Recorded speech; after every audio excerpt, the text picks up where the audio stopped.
From the blackest corners of your mind, they call, pulling you deep into shadow, twisting your senses, keeping you from sleep. It's time to face your darkest fears. This is Tales to Terrify.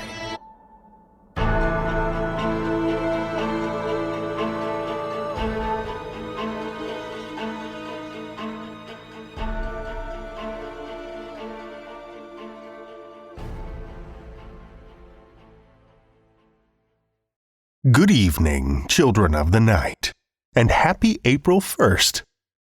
As the new month dawns, I wanted to warn you, excite and inform you, that we have a new flash fiction contest on its way.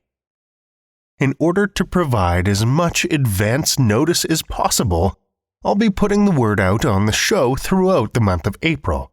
So you've got the chance to sharpen your quills and put pens to paper, or fingers to keys. Then the contest will open its wide, toothy maw on May 1st. And by then, I dearly hope you'll have something delicious to feed it. This time around, we don't have an image to inspire you, but rather a theme: nautical horror. For those of you who have been listening for a while, you know it's a subgenre with a very special place in Seth's barnacle-crusted heart. So, we figured the more advance warning we can give, the tastier the morsels you output should surely be. I'll share more details with you in the coming weeks, but if aquatic inspiration strikes under 2,000 words, by all means, get writing. I'd also like to remind you that Tales to Terrify is still open for regular submissions, too. Maybe your creepy neighbor has some terrifying manic scribblings that they've been marking on their apartment wall.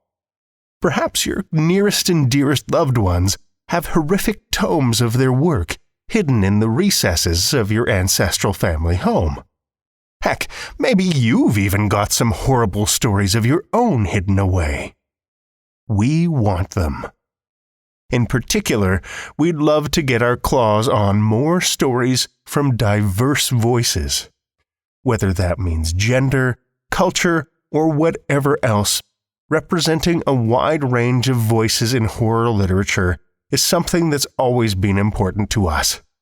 But that means we need your help to spread the word.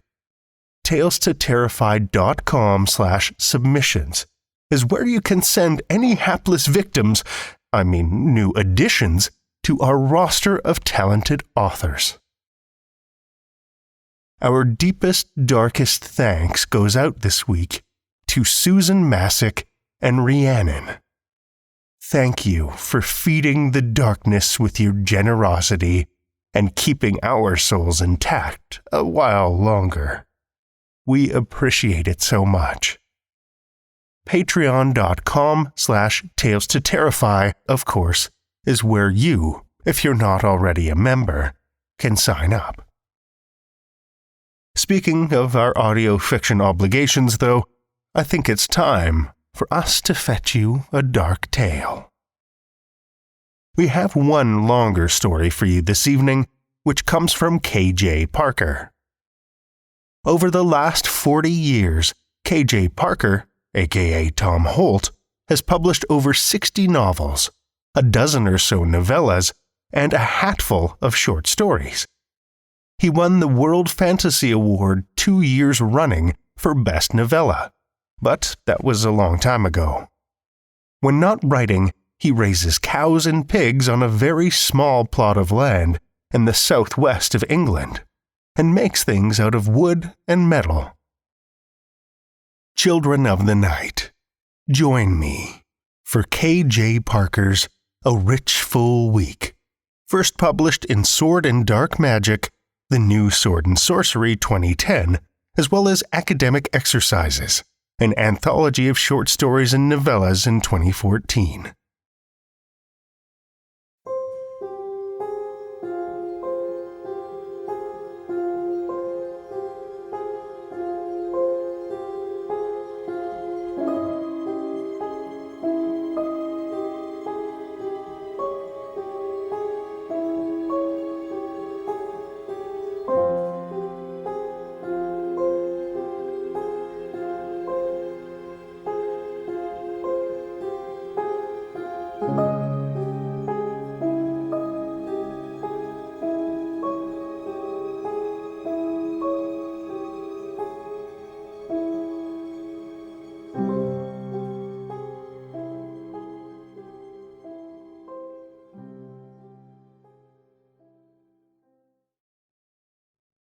He looked at me the way they all do. "You're him, then?" "Yes," I said. "This way." Across the square, a cart tied up to a hitching post, one thin horse. Not so very long ago, he'd used the cart for shifting dung. I sat next to him, my bag on my knees, tucking my feet in close, and laid a bet with myself as to what he'd say next. "You don't look like a wizard," he said. I owed myself 2 nomismata. "I'm not a wizard," I said. I always say that. "But we sent to the fathers for a—" "I'm not a wizard," I repeated. "I'm a philosopher. There's no such thing as wizards." He frowned. "We sent to the fathers for a wizard," he says. I have this little speech. I can say it with my eyes shut or thinking about something else. It comes out better if I'm not thinking about what I'm saying.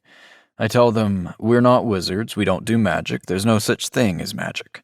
Rather, we're students of natural philosophy, specializing in mental energies, telepathy, telekinesis, indirect vision. Not magic, just science, where we haven't quite figured out how it works yet. I looked at him.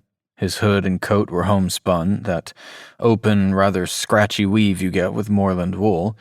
The patches were a slightly different color. I guess they'd been salvaged from an even older coat that had finally reached the point where there was nothing left to sew onto. The boots had a military look. There had been battles in these parts 30 years ago in the Civil War. The boots looked to me about that sort of vintage. Waste not, want not. "I'm kidding," I said. "I'm a wizard." He looked at me, then back at the road.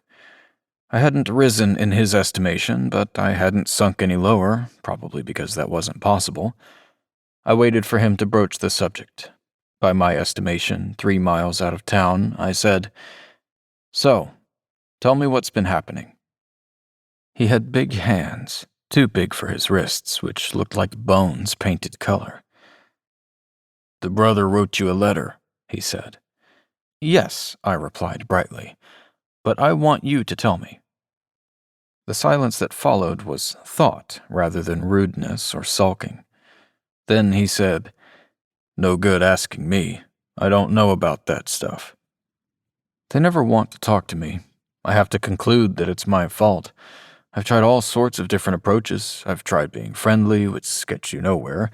I've tried keeping my face shut until someone volunteers information, which gets you peace and quiet. I've read books about agriculture, so I can talk intelligently about the state of the crops, milk yields, prices at market, and the weather.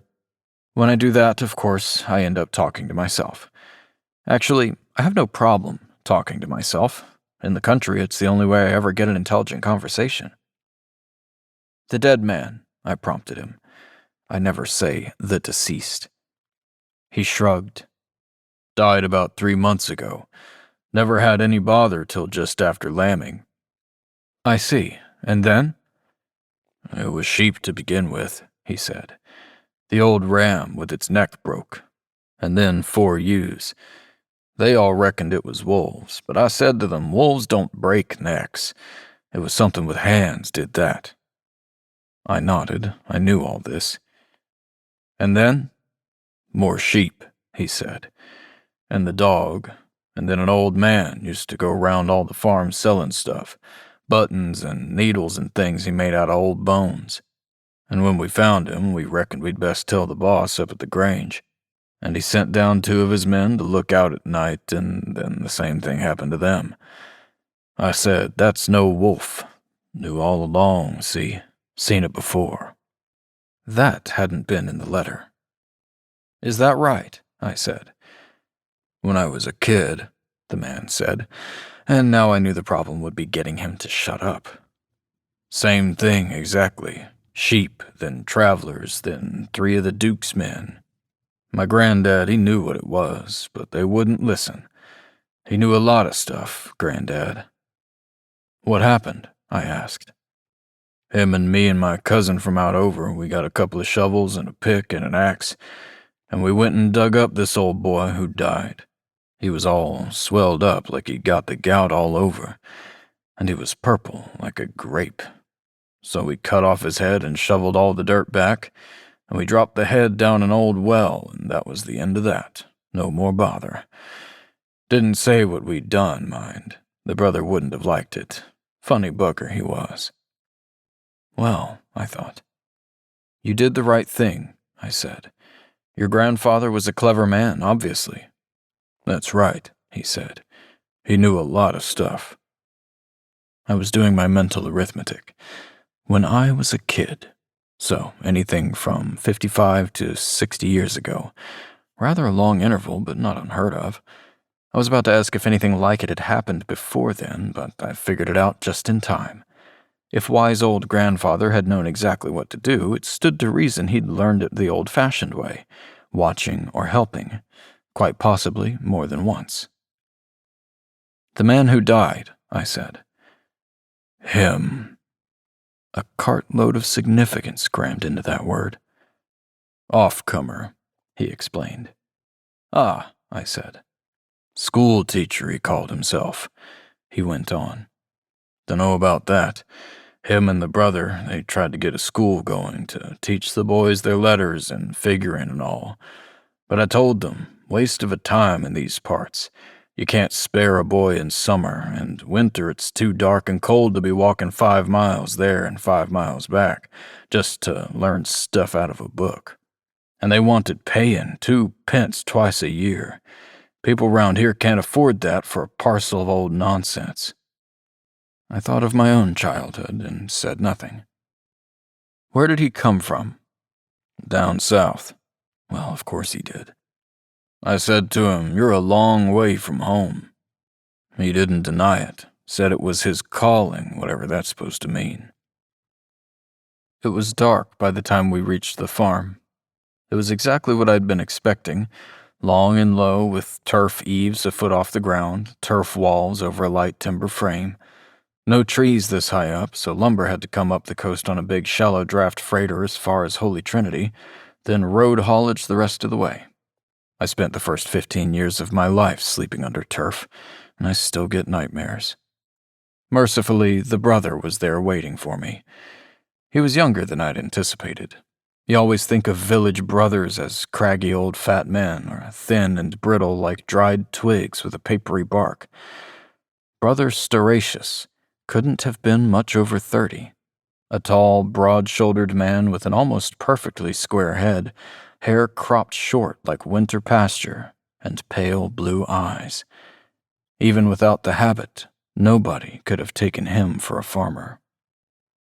"I'm so glad you could come," he said, town voice, educated, rather high for such a big man. He sounded like he meant it.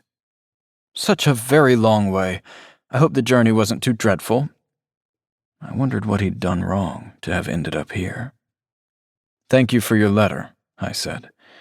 He nodded, genuinely pleased. "I was worried. I didn't know what to put in and to leave out. I'm afraid I've had no experience with this sort of thing, none at all. I'm sure there must be a great deal more you need to know." I shook my head. "It sounds like a textbook case," I said. "Really?" He nodded several times, quickly. "I looked it up in statutes and procedures naturally, but the information was very sparse indeed. Well, of course, obviously, this sort of thing has to be left to the experts. Further detail would only encourage the ignorant to meddle." I thought about grandfather. 2 shovels and an axe, job done. But not quite, or else I wouldn't be here. "Quite," I said. Now, you're sure there were no other deaths within 6 months of the first attack? Quite sure, he said, as though his life depended on it. Nobody but poor Anthemius. Nobody had asked me to sit down, let alone take my wet boots off. The hell with it. I sat down on the end of a bench. You didn't say what he died of. Exposure. Brother Stauracius looked very sad. He was caught out in a snowstorm and froze to death. Poor man. Near here. Actually, no. A slight frown, like a crack in a wall. We found him about 2 miles from here, as it happens, on the big pasture between the mountains and the river. A long way from anywhere, so presumably he lost his way in the snow and wandered about aimlessly until the cold got to him. I thought about that. On his way back home, then? I suppose so, yes. I needed a map. You almost always need a map, and there never is one. If ever I'm emperor, I'll have the entire country surveyed and mapped, and copies of each parish hung up in the temple vestries. I don't suppose it matters, I lied. You'll take me to see the grave. A faint glow of alarm in those watered-down eyes. In the morning. Of course, in the morning, I said. He relaxed just a little. You'll stay here tonight, of course. I'm afraid the arrangements are a bit... I was brought up on a farm, I said. Unlike him. That's all right, then, he said. Now, I suppose we should join our hosts. The evening meal is served rather early in these parts. Good, I said. Sleeping under turf is like being in your grave. Of course, there's the rafters. That's what you see when you look up, lying wide awake in the dark. Your eyes get the hang of it quite soon, diluting the black into gray, into a palette of pale grays. You see rafters, not the underside of turf. And the smoke hardens it off so it doesn't crumble. You don't get worms dropping on your face, but it's unavoidable. No matter how long you do it, no matter how used you are to it, you lie there, and the thought crosses your mind as you stare at the underside of grass. Is this what it'll be like? The answer, of course, is no. First, the roof will be considerably lower. It'll be the lid of a box, if you're lucky enough to have one, or else no roof at all, just dirt chucked on your face. Second, you won't be able to see it because you'll be dead. But you can't help wondering. For a start, there's temperature. Turf is a wonderful insulator, keeps out the cold in winter and the heat in summer. What it doesn't keep out is the damp. It occurs to you as you lie on your back there. So long as they bury me in a thick shirt, won't have to worry about being cold or too hot in summer. But the damp could be a problem. Gets into your bones. A man could catch his death. It's while you're lying there, everybody else is fast asleep, no imagination, no curiosity, or they've been working so hard all day they just sleep no matter what, that you start hearing the noises. Actually, turf's pretty quiet. Doesn't creak like wood gradually settling, and you don't get drips from leaks. What you get is the thumping noises over your head. Clump, clump, clump. Then a pause, then clump, clump, clump. They tell you when you're a kid and you ask that it's the sound of dead men riding the roof tree. They tell you that dead men get up out of the ground, climb up on the roof, sit astride the peak, and jiggle about, walloping their heels into the turf like a man kicking on a horse. You believe them. I was never quite sure whether they believed it themselves. When you're older, of course, and you've left the farm and gone somewhere civilized where it doesn't happen, you finally figure it out. What you hear is sheep hopping onto the roof in the night, wandering about, grazing the fine, sweet grass that grows there, picking out the wild leeks of which they are particularly fond. Sheep, for crying out loud, not dead men at all. I guess they knew, really, all along, and the stuff about dead men was to keep you indoors at night, keep you from wandering out under the stars, though why you should want to, I couldn't begin to imagine. Or at least, at some point, way back in the dim past, Some smartass with a particularly warped imagination made up the story about dead men to scare his kids, and the kids believed and never figured it was sheep, and they told their kids, and so on down the generations. Maybe you never figure it out unless you leave the farm, which nobody ever does, except me. As a matter of fact, I was just beginning to drift off into a doze when the thumping started. Clump, clump, clump. Pause. Clump, clump, clump. I was not amused. I was bone-tired and I really wanted to get some sleep. And here were these fucking sheep walking about over my head. The hell with that, I thought, and got up. I opened the door as quietly as I could, not wanting to wake up the household, and I stood in the doorway for a little while, letting my eyes get used to the dark. Someone had left a stick leaning against the doorframe. I picked it up on the off chance that there might be a sheep close enough to hit. Something was moving about again. I walked away from the house until I could see up top. It wasn't a sheep. It was a dead man. He was sitting astride the roof, his legs drooping down either side, like a farmer on his way back from market. His hands were on his hips and he was looking away to the east. He was just a dark shape against the sky, but there was something about the way he sat there. Peaceful. I didn't think he'd seen me, and I felt no great inclination to advertise my presence. If I say I wasn't scared, I wouldn't expect to be believed. But fear wasn't uppermost in my mind. Mostly, I was interested. No idea how long I stood and he sat. It occurred to me that I was just assuming he was a dead man. Looked at logically, far more likely that he was alive, and had reasons of his own for climbing up on a roof in the middle of the night. Well, there's a time and a place for logic. He turned his head, looking down the line of the roof tree, and lifted his heels and dug them into the turf 3 times. Clump, clump, clump. And at that point I realized the flaw in my earlier rationalization. 3 clumps, always 3, ever since I was a kid. How many 3-legged sheep do you see? At that moment, the moon came out from behind the clouds, and suddenly we were looking at each other, me and him. My host had been right. He was purple like a grape, or a bruise. The whole body one enormous bruise. Swollen, he'd said. Either that or he was an enormous man, arms and legs twice as thick as normal. His eyes were white, no pupils. "Hello," I said. He leaned forward just a little and cupped his hand behind his left ear. "You'll have to speak up," he said. Words from a dead man. A purple, swollen dead man sitting astride a roof. "Tell me," I said, raising my voice, "why do you do that?" He looked at me, or a little bit past me. I couldn't tell if his mouth moved, but there was a deep gurgling noise which could only have been laughter. "What?" "Ride on the house like it's a roof," I said. His shoulders lifted, a slow, exaggerated shrug, like he didn't know what a shrug was, but was copying one he'd seen many years ago. "I'm not sure," he said. "I feel the urge to do it, so I do it." Well, I thought, one of the great abiding mysteries of my childhood not quite cleared up.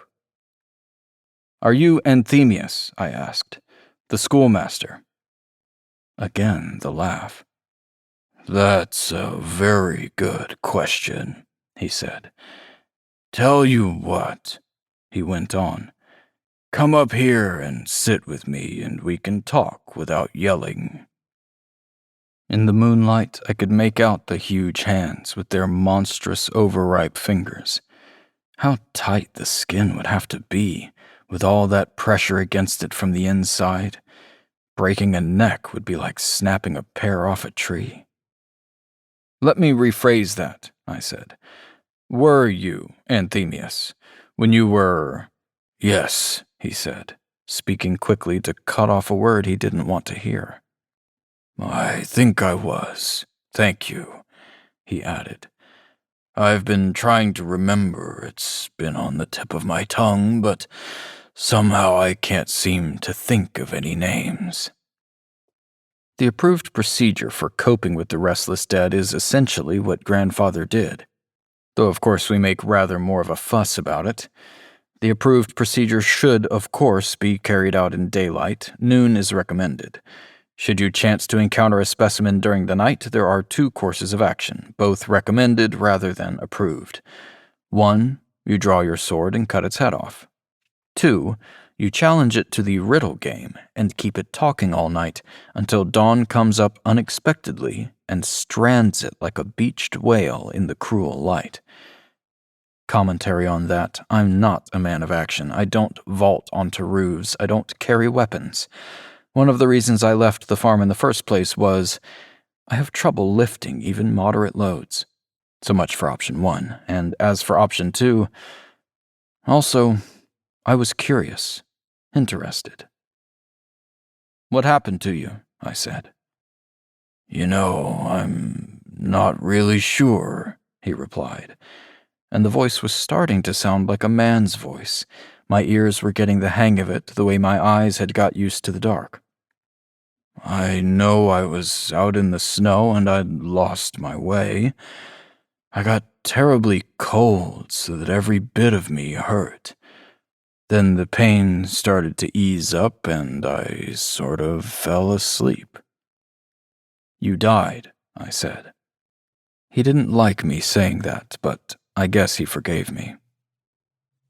"I remember waking up," he said, "and it was pitch dark and terribly quiet and I couldn't move. I was very scared, and then it occurred to me I wasn't breathing. I don't mean I was holding my breath. I wasn't breathing at all, and it didn't matter. So then I knew." I waited, but I hadn't got all night. "And then?" He turned his head away. No hair, just a bulging purple scalp, a head like a plum. "I was terrified," he said. "I mean, I had no way of knowing." He paused, and I have no idea what was passing through his mind. "After a long time, I found I could move after all. I got my hands up against the lid, and I pushed, and I could feel the wood burst apart. That scared me even more. I thought the roof, all the earth atop of me, I thought it'd cave in and bury me." He paused again. "I was always frightened of tight places," he said. "You know." I nodded. Me too, as it happens. "I guess I panicked," he went on, "because I kept pushing and I somehow knew that I was incredibly strong, much stronger than I'd ever been before, so I thought, if I push hard enough— I wasn't thinking straight, of course." "And then?" I asked. "Pushed right up through the dirt and into the moonlight," he said.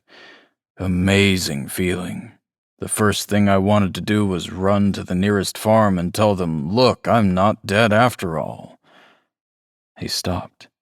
He'd said the word without thinking.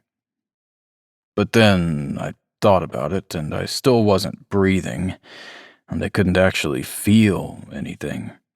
I could move my hands and feet, I could stand upright and balance, all that, but you know when you've been sitting a long time and your feet go numb? It was like that, all over. It felt so strange." "Go on," I said. He didn't. Not for a long time. "I think I sat down," he said. "I don't know why I'd have done that. Standing up didn't make me tired or anything. I don't feel tired ever. But I was so confused. I didn't know what I was supposed to do. It all felt wrong." He lifted his heels slowly and let them drop. Clump, clump, clump. "And while I was there, the sun started to come up and the light just sort of flooded into my head and bleached everything away so I couldn't think at all. I guess you could say I passed out. Anyway, when I opened my eyes, I was back where I'd started from, lying in the dark. I frowned. How did you get back there? I just don't know, he said. Still don't. It always happens, that's all I know. When the sun comes up, my mind washes away. If I've gone any distance, I know I have to get back. I can run really fast. I know I've got to be back home, he said, with a sort of breaking up laugh. Before the sun comes up. I've learned to be careful, to give myself plenty of time. He was still and quiet for a while. I asked, "Why do you kill things?" "No idea." He sounded distressed. "If something comes close enough, I grab it and twist it till it's dead, like a cat lashing out at a bit of string, reflex. I just know it's something I have to do." I nodded. "Do you go looking?" "Yes." He mumbled the word like a kid admitting a crime. "Yes, I do. I do my best to keep away from where there might be people. It's all the same to me. Sheep, foxes, men. I'd go a long way into the mountains if I could, but I have to stay close so I can get back in time." I'd been debating with myself, and I knew I had to ask. "What were you?" I said. "What did you do?" He didn't answer. I repeated the question. "Like you said," he replied. "I was a school teacher." "Before that?" When he answered, it was against his will. The words came out slow, flat. He spoke because he had to. "I was a brother," he said. "When I was 30, they said I should apply to the order. They thought I had the gift and the brains and the application and the self-discipline. I passed the exam and I was at the studium for 5 years. Like you," he added. I let that go. "You joined the order?" "No." The flat voice had gone. There was a flare of anger. "No, I failed matriculation. I retook it the next year, but I failed again. They sent me back to my parish, but by then they'd got someone else, so I ended up wandering about looking for teaching work, letter writing, anything I could do to earn a living. There's not a lot you can do, of course." Suddenly I felt bitter cold right through. Took me a moment to realize it was fear. "So you came here," I said, just to keep him talking. "Eventually. A lot of other places first, but here's where I ended up." He lifted his head abruptly. "They sent you here to deal with me, am I right?" I didn't reply. "Of course they did," he said. "Of course, I'm a nuisance, a pest, a menace to agriculture. You came here to dig me up and cut my head off." This time I was the one who had to speak against my will. "Yes." "Of course," he said. "But I can't let you do that. It's my—" He'd been about to say life. Presumably, he tried to find another way of phrasing it, then gave up. We both knew what he meant. "You passed the exams, then," he said. "Barely," I replied. 207th out of 220. "Which is why you're here." His white eyes in the ash-white moonlight. "That's right," I said. "They don't give out research posts if you come 207th. He nodded gravely. "Commercial work," he said. "When I can get it," I replied, "which isn't often. Others far more qualified than me." He grunted. It could have been sympathy. "Public service work." "Afraid so," I replied. "Which is why you're here." He lifted his head and rolled it around on his shoulders, like someone waking up after sleeping in a chair. Because you aren't much good. Well, I resented that, even though it was true. It's not that I'm not good, I said. It's just that everyone in my year was better than me. Of course. He leaned forward, his hands braced on his knees. The question is, he said, do I still have the gift after what happened to me? If I've still got it, your job is going to be difficult. If not, I said. Well, he replied, I suppose we're about to find out. Indeed, I said. There could be a paper for the journals in this. Your chance to escape from obscurity, he said solemnly. Under different circumstances, I'd wish you well. Unfortunately, I really don't want you cutting off my head. It's a miserable existence, but... I could see his point. His voice was quite human now. If I'd known him before, I'd have recognized him. He had his back to the moon, so I couldn't see the features of his face. What I'm trying to say is, you don't have to do it, he said. Go away, go home. Nobody knows you came out here tonight. I promise I'll stay away until you've gone. If I don't show up, you can report that there was no direct evidence of an infestation, and therefore you didn't feel justified in desecrating what was probably an innocent grave. But you'll be back, I said. Yes, and no doubt they'll send someone else, he said. But it won't be you. I was tempted. Of course I was tempted. For one thing, he was a rational creature. With my eyes shut, if I hadn't known better, I'd have said he was a natural man with a heavy cold. And what if the gift did survive death? He'd kill me. I had to admit it to myself. The thought that I could get killed doing this job hadn't occurred to me.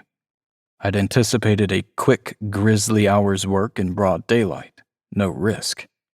I'm not a coward, but I appreciate the value of fear, the way I appreciate the value of money. I'm most definitely not brave. I saw something in the moonlight and said, trying not to talk quickly or raise my voice, I could go back to bed and then come back in the morning and dig you up. You could, he said. You don't think I would? Not if we'd made an agreement. You could be right, I said. But what about the farmers? You've got to admit. At which moment the brother, who'd come out of the back door, crawled up on the roof behind him and edged down the roof tree towards him until he was close enough to reach his neck with the axe he'd brought with him, raised his arms high and swung. No sound at all, but at the last moment, the dead man leaned his head to one side just enough, and the axe blade swept past, cutting air. I heard the brother grunt, shocked and panicky. I saw the dead man, eyes still fixed on me, reach behind him with his left hand and catch the swinging axe just below the head and hold it perfectly still. The brother gasped, but didn't let go. He was pulling with all his strength like a little dog tugging on a belt. All his efforts couldn't move the dead man's arm the thickness of a fingernail. Now, the dead man said, let's see. The delay on my part was unforgivable, completely unprofessional. I knew I had to do something, but my mind had gone completely blank. I couldn't remember any procedures, let alone any words. Think, a tiny voice was yelling inside my head, but I couldn't. I heard the brother whimper as he applied every scrap of strength in a tendon-ripping, joint-tearing last desperate jerk on the axe handle that had no effect whatsoever. The dead man was looking straight at me. His lips began to move. Pro nobis peccatoribus. Not the obvious choice, not even on the same page of the book, but it was the only procedure I could think of. Unfortunately, it's one I've always had real difficulties with. You reach out your hand that is not a hand, extend the fingers that aren't fingers. I'm all right as far as that. And then I tend to come unstuck. What I was thinking was, so he failed the exam and I passed, yes, but maybe the reason he failed was he didn't read the questions through properly, or he spent so long on part 1 that he didn't leave himself enough time for 2 and 3.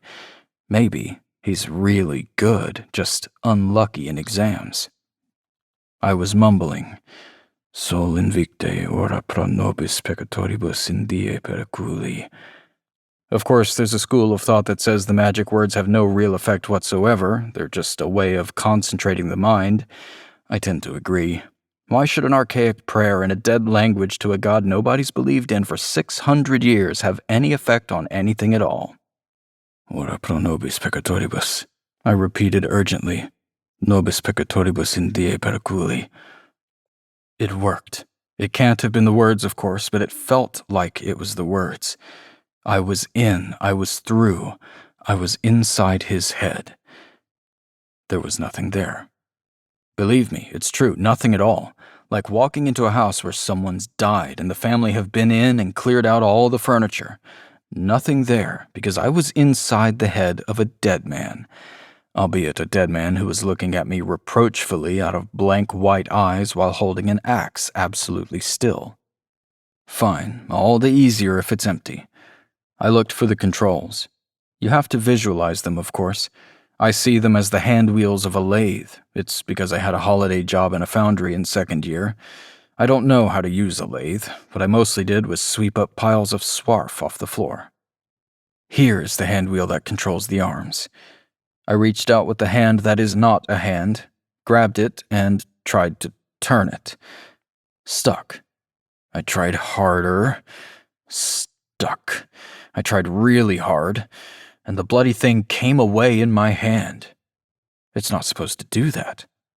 I revisualized. I saw the controls as the reins of a cart, the foot brake under my boot that was not a boot. I stamped on the brake and hauled back hard on the reins.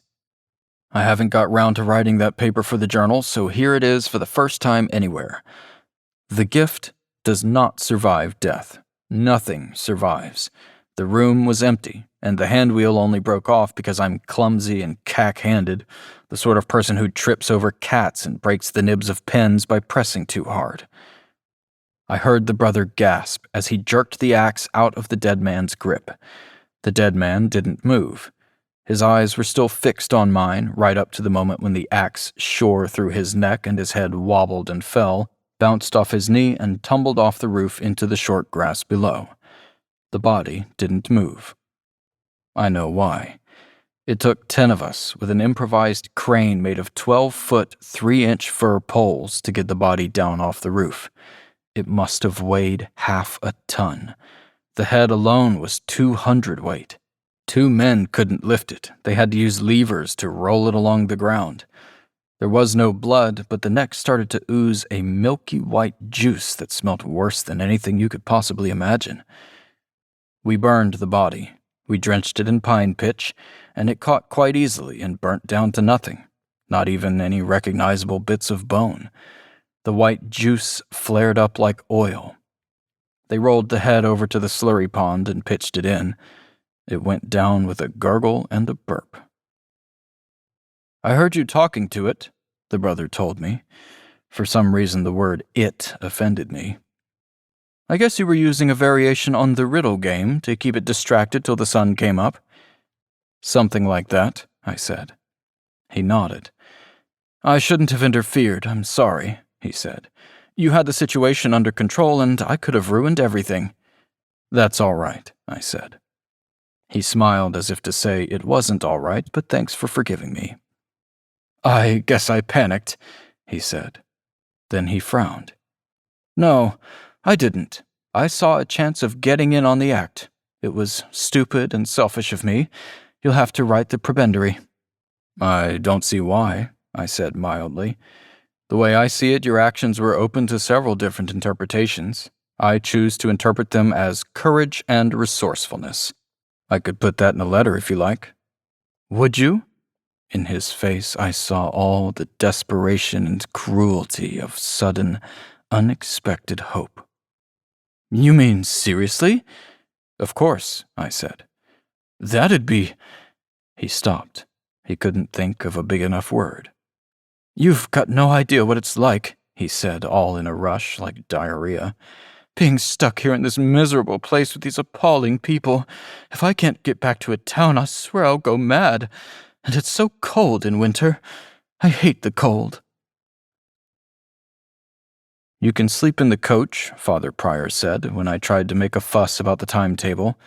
I didn't say to him, "Have you ever been on a provincial mail coach on country roads at this time of year?" A dead man couldn't sleep on a mail coach.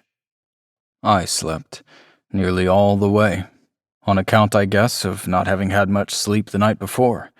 Woke up just as we were crossing the Fulvins Bridge. I looked out the window, and all I could see was water, moonlight reflected on water. Couldn't get back to sleep after that. Too dark to read the case notes, which I'd neglected to do back at the farm, but I remembered the basic facts from the briefing. These jobs are all the same, anyhow. Piece of cake. The coach threw me out just after dawn at a crossroads in the middle of nowhere, somewhere up on the moors. I'm a valley boy myself. We had cousins up on the moor. I hated it when they came to visit.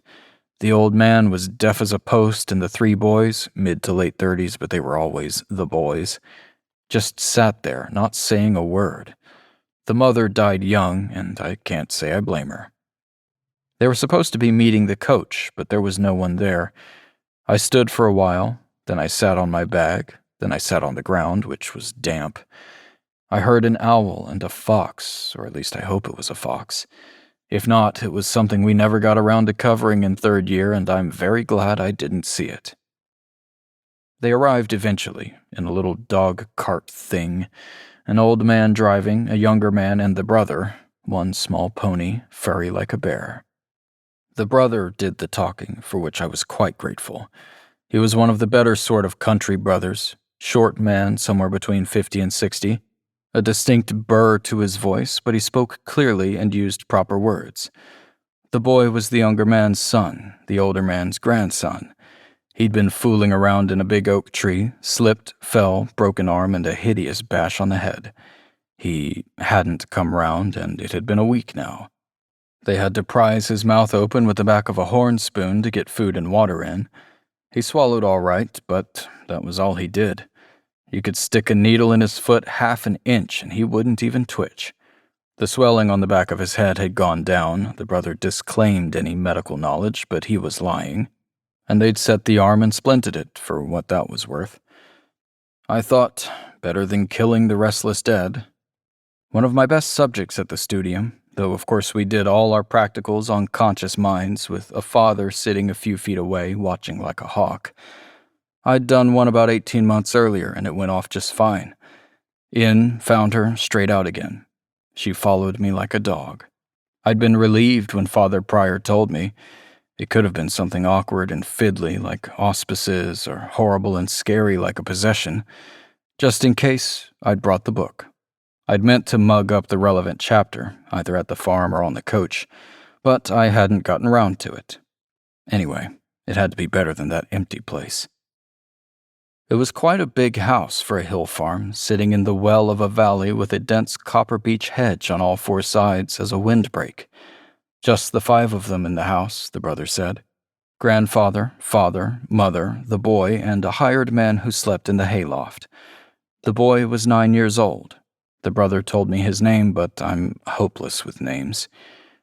They asked me, did I want to rest after the journey, wash and brush up, something to eat? The correct answer was, of course, no, so I gave it. "He's in there," the brother said. Big for a hill farm, but still oppressively small. Downstairs, the big kitchen with a huge table, fireplace, 2 hams swinging like dead men on gibbets. A parlor, tiny and dusty and cold. Dairy, scullery, store, doorway through to the cow stalls. Upstairs, 1 big room and a sort of oversized cupboard where the boy was. I could just about kneel beside the bed, if I didn't mind the windowsill digging into the small of my back. The hell with that, I thought. I'm a qualified man, a professional, a father, a wizard. I shouldn't have to work in conditions you wouldn't keep pigs in. "Take him downstairs," I said. "Put him on the kitchen table." They had a job.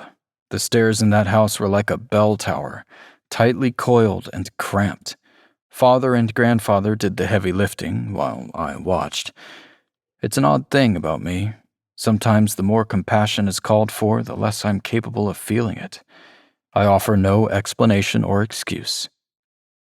"He shouldn't have been moved," the brother hissed in my ear just loud enough so everyone could hear.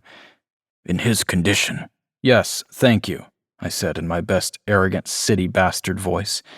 I couldn't say why I was behaving like this. Sometimes I do. "Now, if you'll all stay well back, I'll see what I can do." I looked at the boy, and I could remember the theory perfectly. Every last detail, every last lecture note. His eyes were closed. He had a stupid face, fat girly lips, fat cheeks. If he lived, he'd grow up tall, solid, double-chinned, gormless, the son of the farm.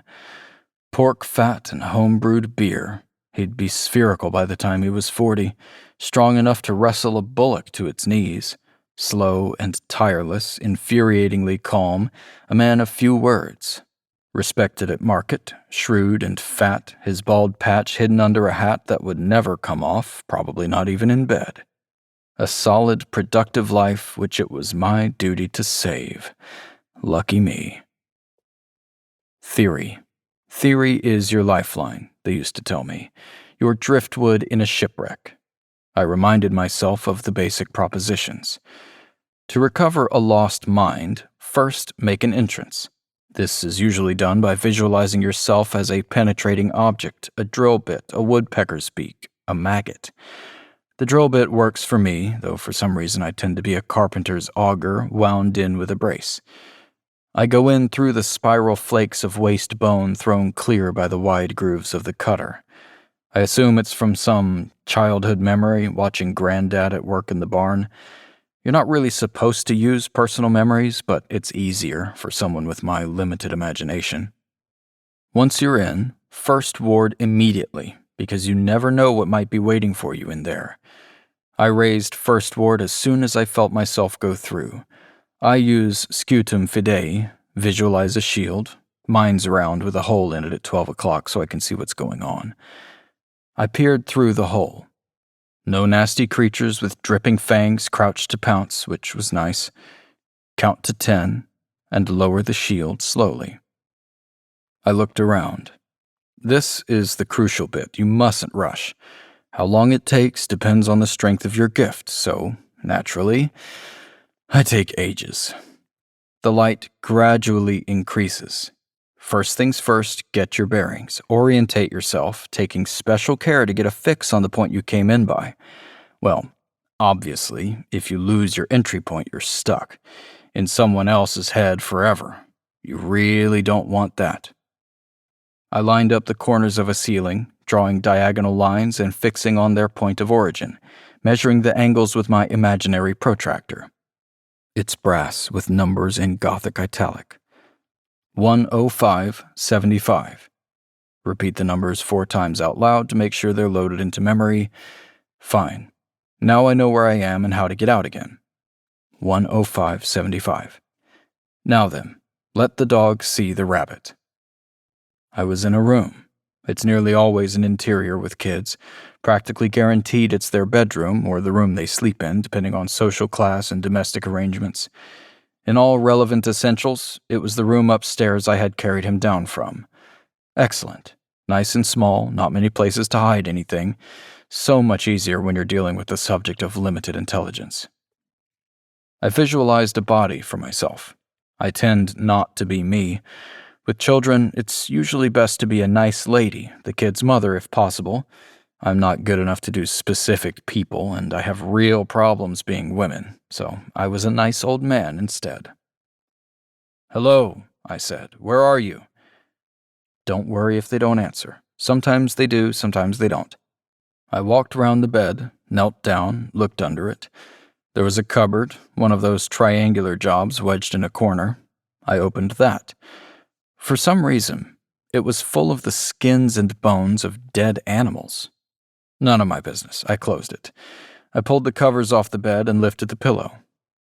Odd, I thought, and touched base with theory. The boy must still be alive, or else there would be no room. If he's alive, he must be in here somewhere. He can't be invisible, not inside his own head. He can, of course, be anything he likes, so long as it's animate and alive. A cockroach, for example, or a flea. I sighed. I get all the rotten jobs. I adjusted the scale, making the room 5 times bigger. Go up in easy stages. If he was being a cockroach, he'd now be a rat-sized cockroach. If he was being a rat, of course, he'd be cat-sized and capable of giving me a nasty bite. I used Lorica, just in case. I looked under the bed again. I visualized a clock in the middle of the wall opposite the door. It told me I'd been inside for 10 minutes. The recommended maximum is 30. Really, first-rate practitioners have been known to stay in for an hour and still come out more or less in one piece. That's material for a leading article in the journals. I searched again, this time paying more attention to the contents of the cupboard. Dried, desiccated animal skins, squirrels, rabbits, rats. No fleas, mites, or ticks. So much for that theory. I visualized a glass jug to represent my energy level. You can use yourself up surprisingly quickly and not know it. Just as well I did. My jug was 1/3 empty. You want to save at least 1/5 just to get out again. I visualized calibrations, so as to be sure. Quick think. The recommended course of action would be to visualize a tracking agent. Spaniel, terrier, ferret. But that takes a fair chunk of your resources. Also, it burns energy while it's in use, and getting rid of it takes energy too.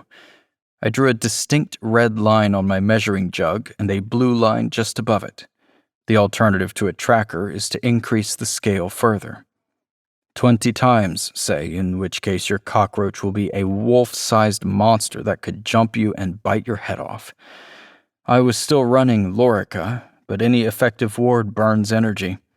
If I found myself with a fight on my hands, I could dip below that essential red line in a fraction of a second. No, the hell with that. I visualized a terrier. I'm not a dog person, so my terrier was a bit odd. Very short, stumpy legs and a rectangular head.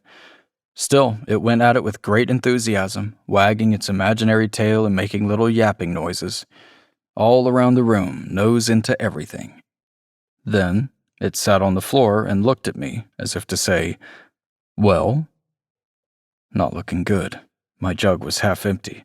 I'd used up my repertoire of approved techniques and found nothing. Just my luck to get a special case, a real collector's item. Senior research fellows would be fighting each other for the chance of a go at this one, but I just wanted to get the job done and clear out. Wasted on me, you might say. I vanished the dog. Quick think. There had to be something else I could try, but nothing occurred to me. Didn't make sense. He had to be in here somewhere, or there'd be no room. He couldn't be invisible. He could only turn himself into something he could imagine, and it had to be real, so no fantasy creatures the size of a pinhead. At 5 times magnification, a red mite would be plainly visible. Also, the dog would have found it. Tracking agents, even inferior ones visualized by me, smell life. If he was in here, the dog would have found him. So, as required by procedure, I considered abandoning the attempt and getting out. This, of course, would mean the boy would die. You can't go back in twice, that's an absolute. I'd be within my rights, faced with an enigma on this scale. The failure would be noted on my record, of course, but there'd be an annotation, "No blame attaches." And it wouldn't be the first time, not by a long way. The kid would die, not my problem. I'd have done my best, and that's all you have to do. Or I could think of something. Such as what? They tell you, be wise, don't improvise. If in doubt, get out. Making stuff up as you go along is mightily frowned on, in much the same way as you're not encouraged to fry eggs in a fireworks factory. There's no knowing what you might invent, and outside controlled conditions, invention could lead to the Cartographic Commission having to redraw the maps for a whole country. Or You could make a hole in a wall, which is the worst thing anybody can do. At the very least, I'd be sure to end up in front of a board, facing charges of unauthorized innovation and divergence. Saving the life of some farm kid would be an excuse, but not a very good one. I could think of something, such as... There's no such thing as magic. Instead, there's the science we don't properly understand, not yet.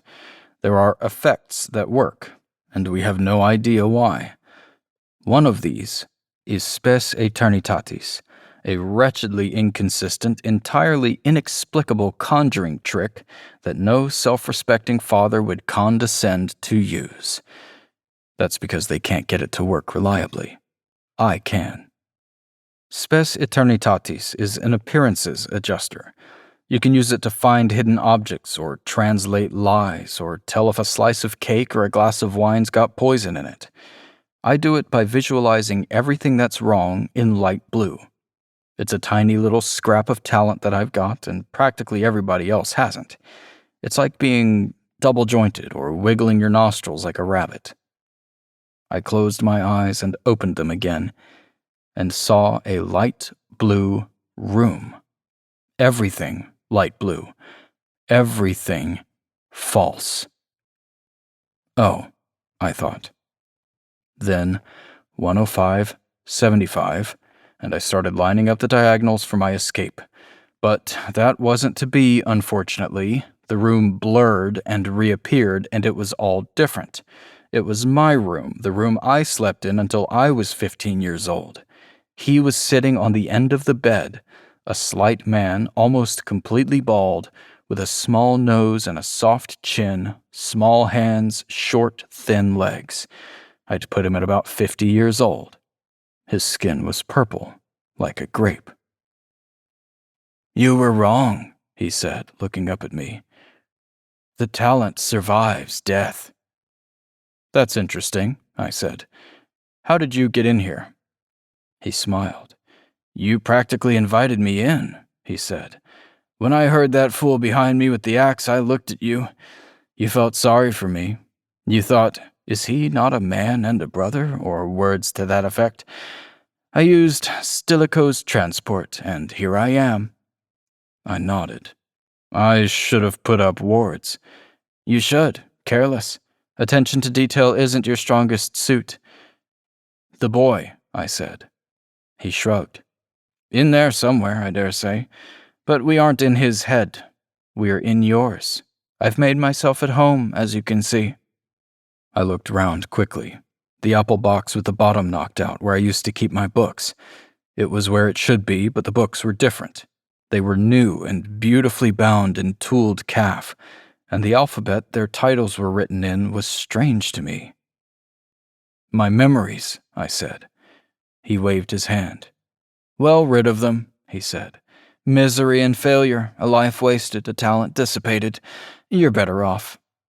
I nodded. "With yours?" "Quite. Oh, they're not pleasant reading," he said with a scowl.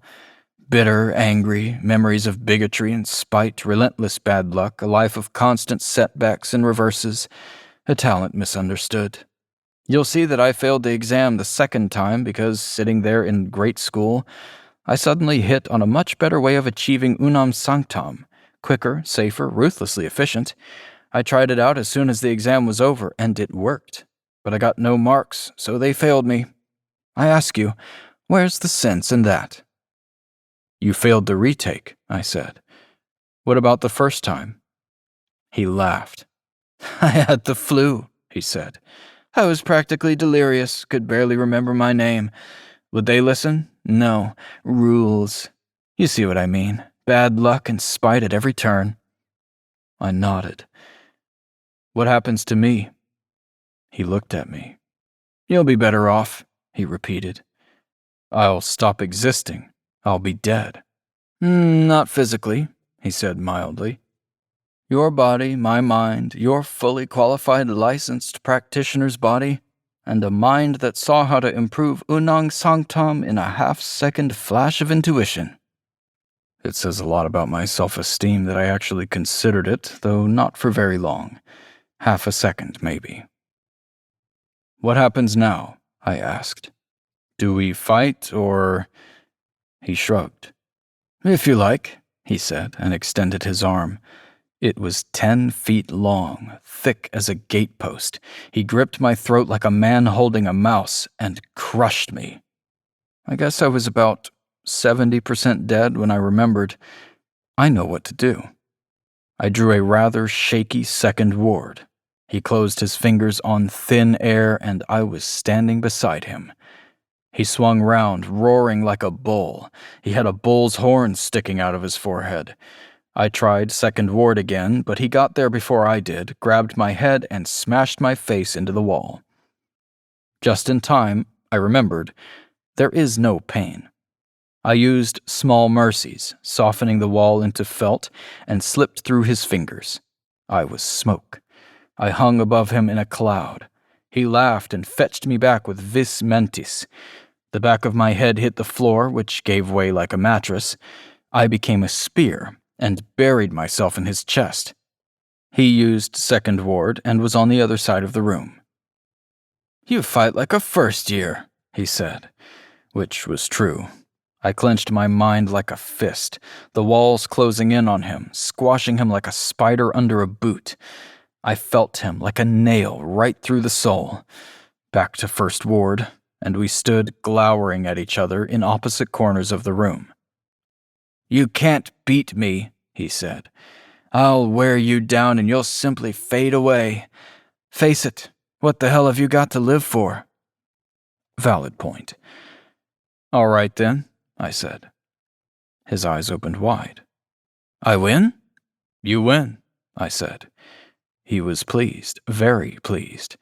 He grinned at me and raised his hand just as I got my fingers round the handle of the door and twisted as hard as I could. He saw that and opened his mouth to scream, but the door flew open, knocking me back. I closed my eyes.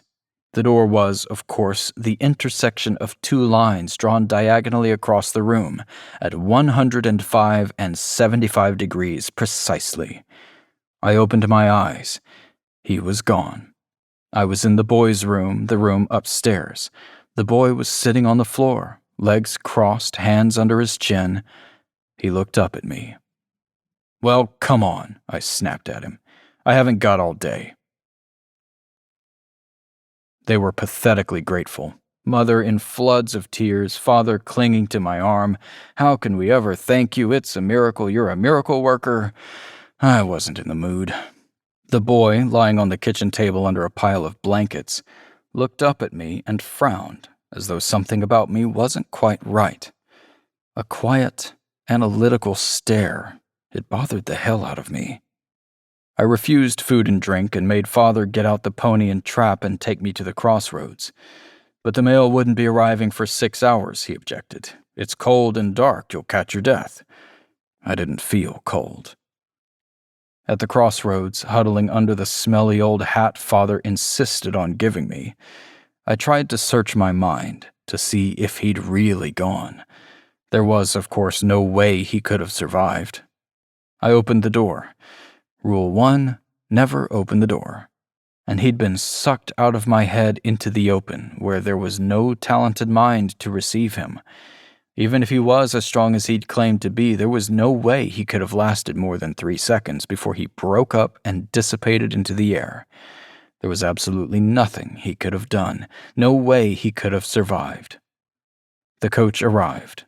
I got on it and slept all the way. At the inn, I got a lamp and a mirror and examined myself all over.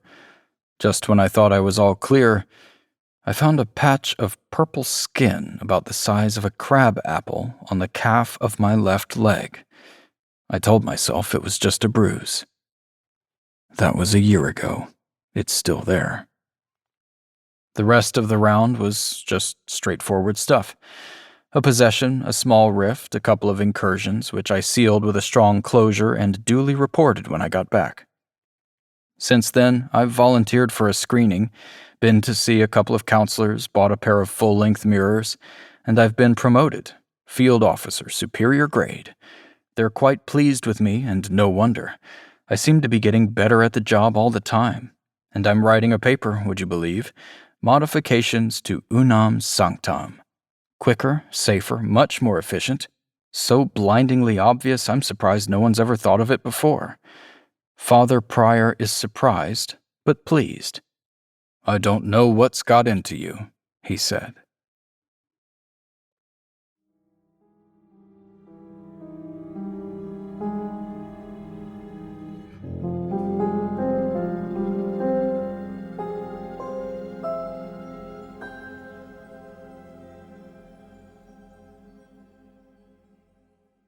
That was K.J. Parker's A Rich Full Week, as read by Andrew Gibson.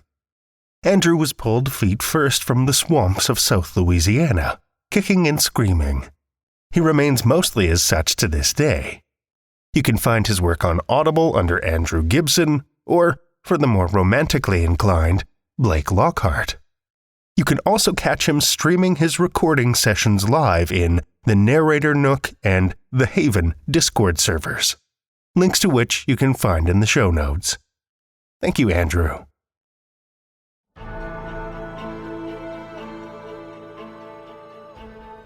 Well, children of the night, the hour is late, and we've run out of tales to tell.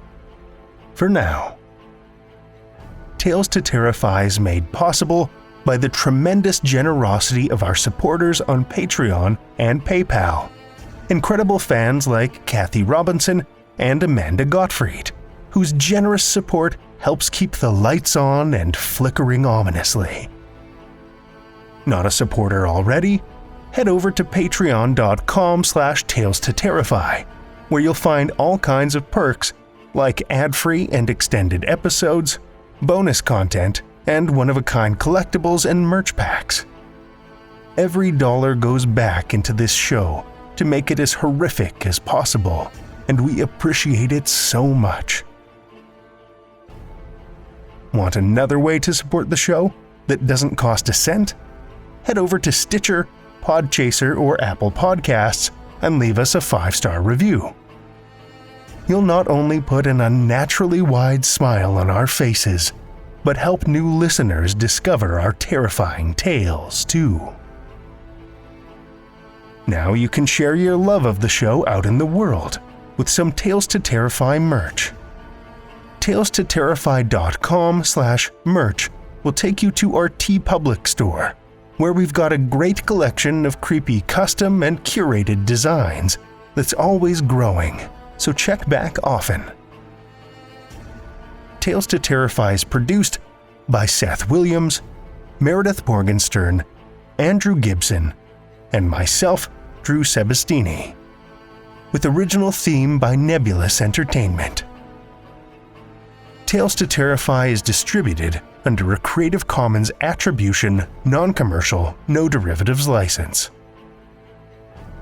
Join us again next week as we conjure dark magics with more Tales to Terrify.